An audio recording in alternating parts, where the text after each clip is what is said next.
te pedi o que era meu, partir um sonho tão normal. Dissipei meus bens e o coração também. No fim, meu mundo era irreal.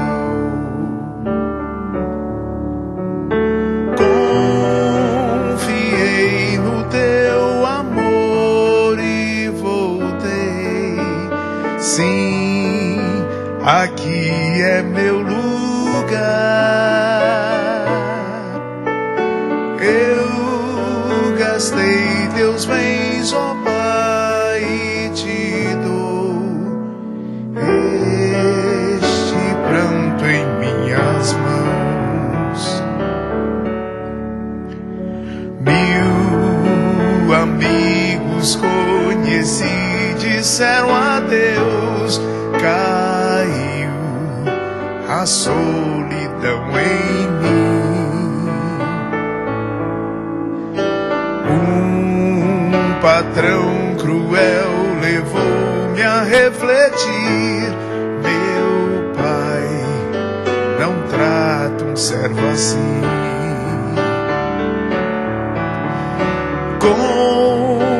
Confiei no teu amor e voltei. Sim, aqui é meu lugar. Eu gastei teus bens, ó Pai, e te dou este pranto em minhas mãos. Nem deixaste me falar da ingratidão. Morreu no abraço mal que eu fiz. Festa, roupa nova, anel, sandália aos pés. Voltei à vida, sou feliz. Confiei no teu amor e voltei. Sim, aqui é meu lugar. Eu gastei teus bens, ó Pai, e te dou este pranto em minhas mãos. Confiei no teu amor e voltei. Sim, aqui é meu lugar. Muito boa noite. É o som dessa verdade que nós aprendemos, às vezes a duras penas, né? Que somente depois de recolher o pranto, de recolher o aprendizado que o sofrimento nos dá, é que nós evidenciamos, que a gente descobre qual é o nosso lugar na vida. E pensar que muitas vezes nós passamos a vida inteira só para ter esse direito de poder dizer isso: aqui é o meu lugar.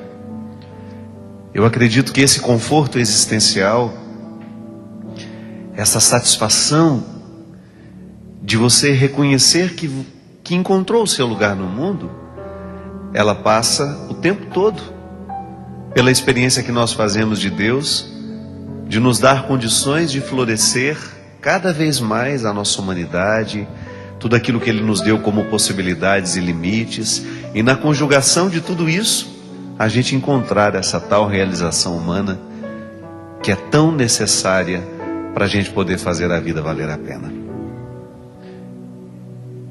E é imbuído desse desejo, né, de que estejamos cada vez mais dispostos a buscar o nosso lugar no mundo, a encontrar o ser humano que Deus imaginou que nós fôssemos, no lugar que Ele preparou para nós, que hoje o programa Direção Espiritual recebe um homem que eu considero que sem dúvida encontrou o seu lugar no mundo e que por isso é tão feliz, por isso é tão realizado. Meu querido amigo Eugênio Jorge. Boa noite, meu querido. Boa noite, meu amigo. Como é bom estar aqui com você nesta Pois é, noite, uma alegria viu? muito Privilégio, grande. privilégio. Uma alegria muito... Sabe quando você ficava cantando essa música, me bateu uma inveja. Não fala uma coisa dessa. Uma inveja santa. Essa música é feita pelo Valdeci Farias e Dom Navarro, né? Isso. São os compositores. Boa noite, seu Christian. Você não tem inveja, não, Christian, quando você escuta uma música bonita dessa? Pensa, meu Deus do céu. Inveja no sentido... Sim. Né, bobinho de falar. Sim. A gente não tem inveja. Brincadeira. É um orgulho, né?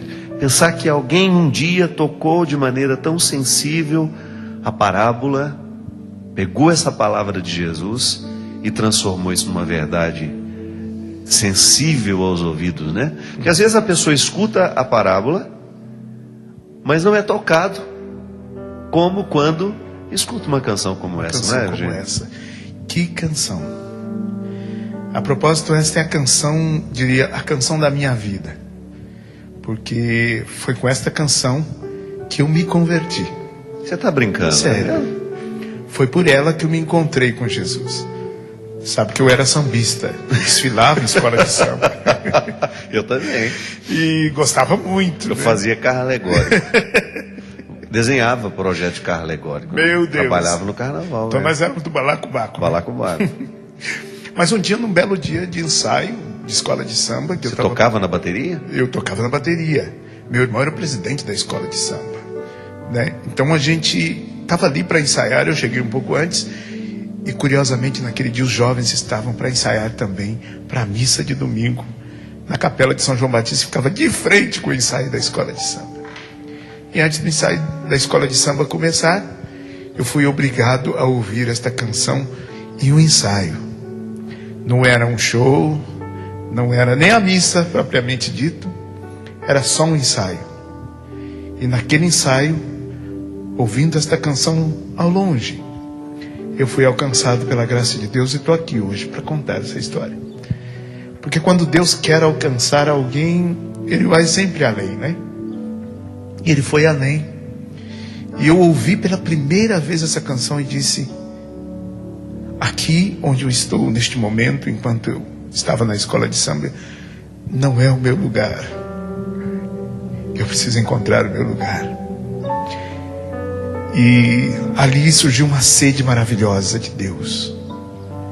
Eu já fui mais perto da igreja, fiquei olhando pela fresta para ver os jovens e vi que a alegria que eles sentiam e que experimentavam ali era completamente diferente da euforia que eu experimentava com o batuque. Não que isso seja mal. Claro. Não estou aqui julgando nada.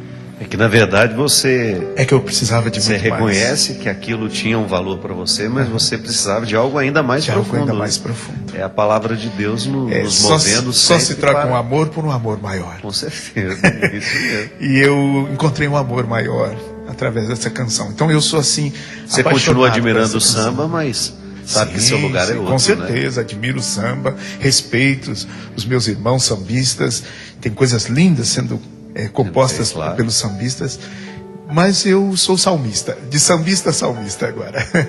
Gente, me fala uma coisa, essa canção, no momento em que você a ouviu, eles estavam fazendo um ensaio, e o que você fez naquele momento? Você entrou, quis conversar com eles, ou você foi tocado e a partir dali, o que você fez? Então, né? o que aconteceu foi uma coisa imediata, foi fulminante. Igual no Evangelho mesmo. Sim. Já saiu logo. Porque ali eu tinha ido um pouco antes para fazer a limpeza dos instrumentos, meu irmão tinha incumbido, eu tinha 16 para 17 anos. E eu tinha chegado um pouco antes, então eu estava livre ali naquele momento. E limpando os instrumentos, afinando lá o tamborim, o repelique, o treme-terra e tal. E ouvindo aquela música, falei, meu Deus, que é isso? E eu fui impelido a entrar, a pular o muro da igreja e ir lá ver o que estava acontecendo, porque aquilo estava me incomodando, no bom sentido. E fiquei ali observando um tempo, e depois, daquele momento, eu já não era mais a mesma pessoa, porque aí eu voltei para o ensaio. E até comecei a ensaiar. Mas meus olhos não saíam da porta da igreja, porque eu não via a hora de me encontrar com aqueles jovens. E aí, quando eles saíram, o ensaio já havia começado, e quando o ensaio da escola de samba começava, terminava o ensaio da igreja, porque não era possível. Não tinha condições de conciliar as duas coisas. E aí eles saíram, brincando, 2 rapazes com violão, mais umas meninas, cantando, felizes. E eu fui ao encontro deles e fui assim, direto. Eu disse, o que vocês estavam fazendo? Eles disseram, nós estávamos ensaiando para a missa. E eu perguntei, e como é que a gente faz para participar disso? Você já cantava ou não? Eu não, nem imaginava cantar. Aliás, nunca passou pela minha cabeça cantar. Eu canto por um acidente, um incidente.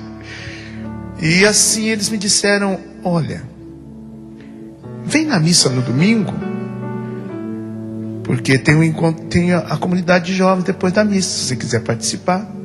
E eu, mais que depressa, falei, então eu venho. Mas acho que eles achavam assim, esse fogo de palha, né?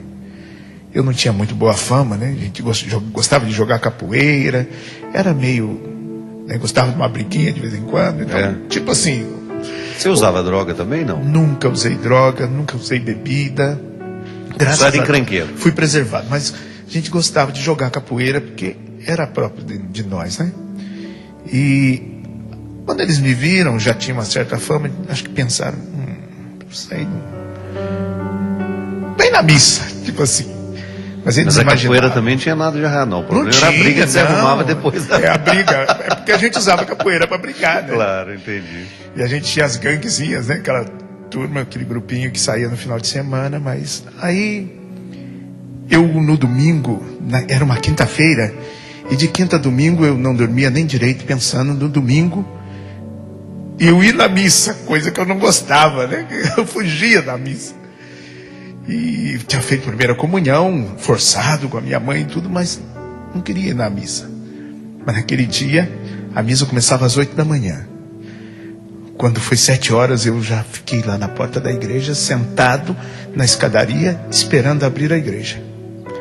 Aí chegou o seu Zé Misael, que era o zelador da igreja, e quando ele me viu sentado, ele disse, o que você quer? Tipo, o que você está fazendo aí? Está no lugar errado, Sim. Né? Eu disse, eu quero participar da missa. Mas ainda é muito cedo. Eu disse, eu sei. O senhor pode me dizer onde senta o pessoal que canta?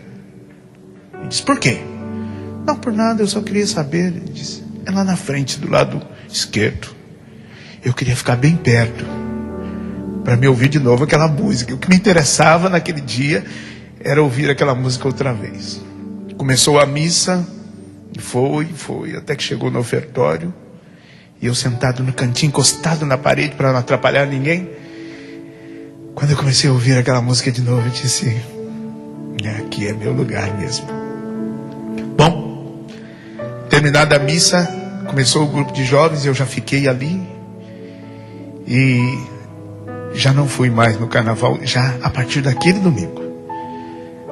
Parei de ensaiar, meu irmão ficou muito bravo comigo.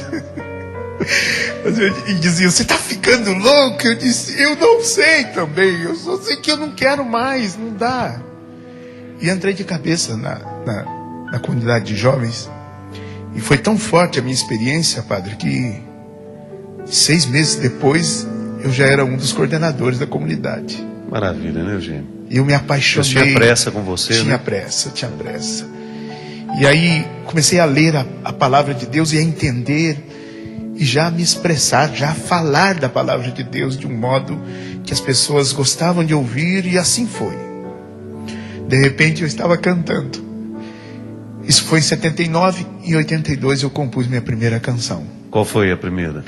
És precioso para mim, Senhor. És grandioso, ó meu Deus. Qual é o tom? És precioso para mim, Senhor. És grandioso, ó meu Deus. Lembra? Lembro demais. Sua bondade é sem fim. Oh, sim. És tudo pra mim, 1982. Deus tinha pressa. Mas eu não tinha ideia, não imaginava que eu pudesse compor alguma coisa nessa vida. E de repente, ainda no quartel, servindo a aeronáutica em São José dos Campos, eu servi no CTA. De repente eu me vi escrevendo esta canção numa tarde de domingo, vendo o pôr do sol, lá na esplanada, né? E assim foi um momento divino, maravilhoso, que mudou o curso da minha história. Aí eu me descobri um cantador, como você diz, né? Um cantador.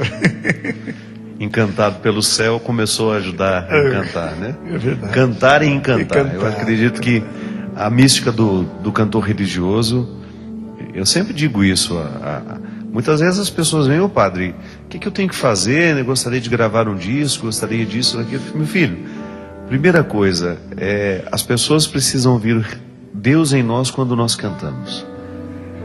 Esse é o primeiro trabalho que eu acho que todo cantor religioso precisa ter. Deus precisa Verdade. nos ouvir, as pessoas precisam ouvir Deus através de nós. Então a técnica, tudo isso vem naturalmente, a própria experiência vai nos dando. E Ele sabe o que Ele quer de nós, né? As portas vão sendo abertas à medida em que a gente vai permitindo que Ele abra. Eu essa semana mesmo estava rezando e me veio muito a sua música. Se sou fiel no pouco, Ele me dará muito mais. É verdade, essa verdade bíblica que você musicou, ela está em perfeita harmonia com o processo humano. Você que nos acompanha em casa, que está ouvindo a história do Eugênio, talvez já tenha experimentado na sua vida isso também. E de repente você descobre que você está inadequado, né? Como é que nós nos sentimos inadequados? Quando aquilo que te satisfazia não satisfaz mais. No caso dele, ele era um sambista, trabalhava no carnaval, voltamos a dizer, não é nenhum problema ser sambista e trabalhar no carnaval, só que não era o lugar que Deus tinha preparado para ele.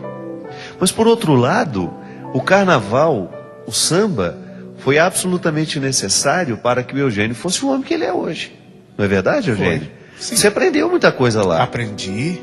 A sua musicalidade, você certamente tornou-se... tomou posse de muita coisa. Sim, me tornei que mais você foi sensível. aprendendo, que você foi escutando, musicalmente falando, que depois você trouxe tudo para isso, né? Então, num primeiro momento, quando a gente se sente inadequado, é um bom sinal.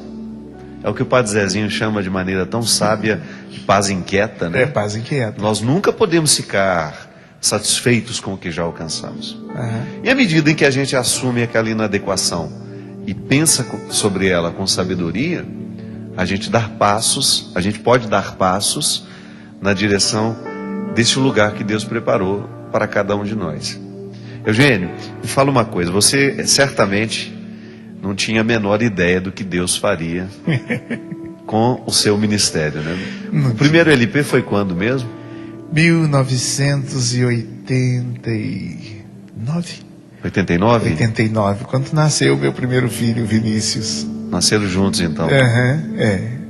Cada filho nascia um LP. E você não tinha ideia do que seria aquilo.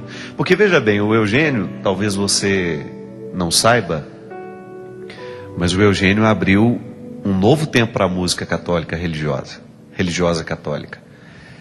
O Padre Zezinho já está na música há muitos anos e ele já tinha esse trabalho, da mesma maneira como o Monsenhor Jonas, na época, como o Padre Jonas, Padre Irala, que também era um grande compositor, sim. Um grande cantor, mas o Eugênio protagonizou o leigo, fazendo esse tipo de trabalho, né?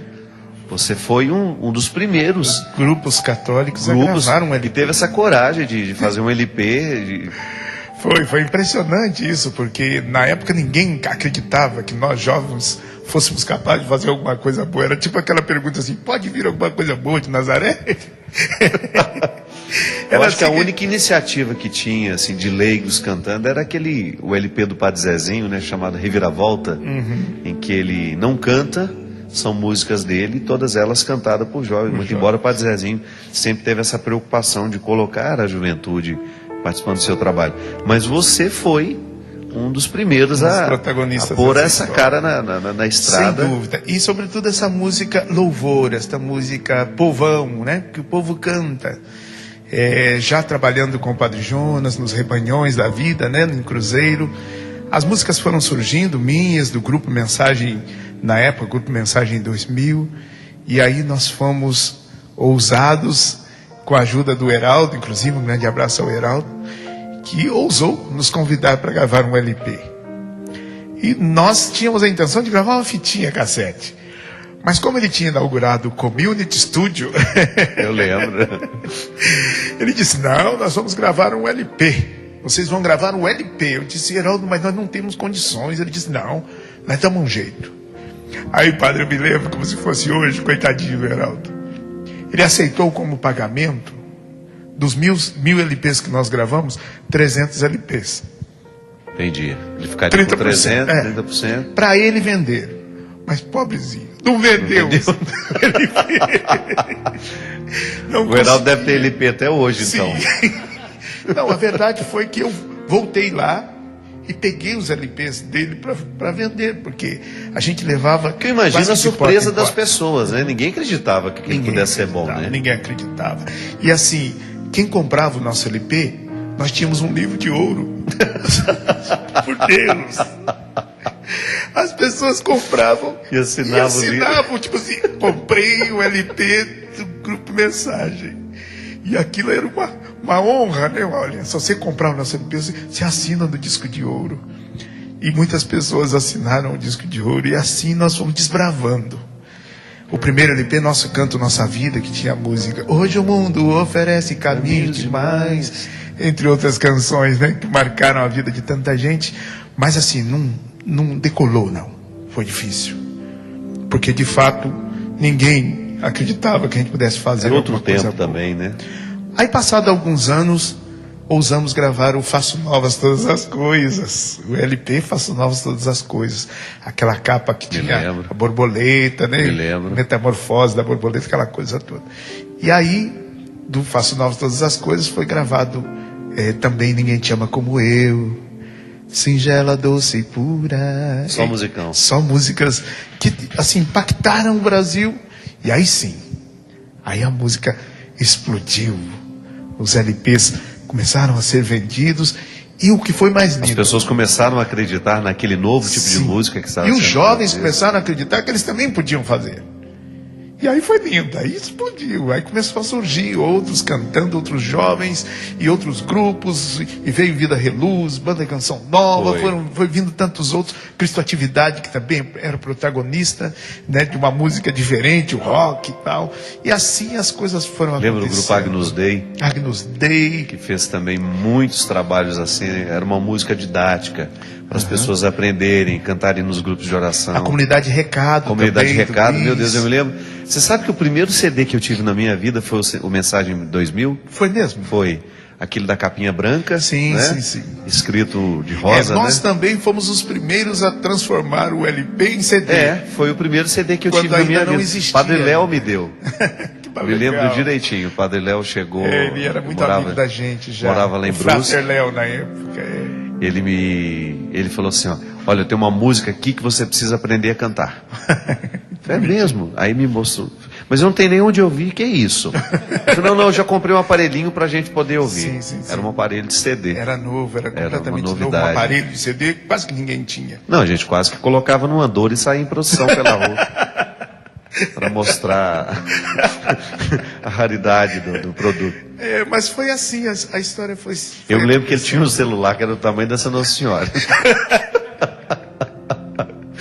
Ele ficava segurando aquilo, mas ele numa mitidez, né? Ele era muito engraçado. Só que o celular, não sei se você lembra disso, era 10 minutos, acabava a bateria. Acabava a bateria. Tinha que correr para tomar. Sim. E esquentava, né? Esquentava demais, a gente quase tinha um câncer na cabeça. Cada ligação que você fazia era um risco.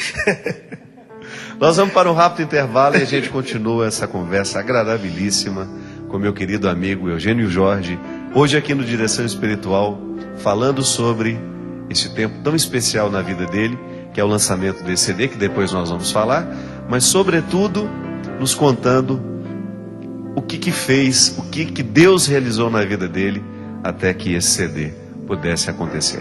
Daqui a pouquinho a gente volta.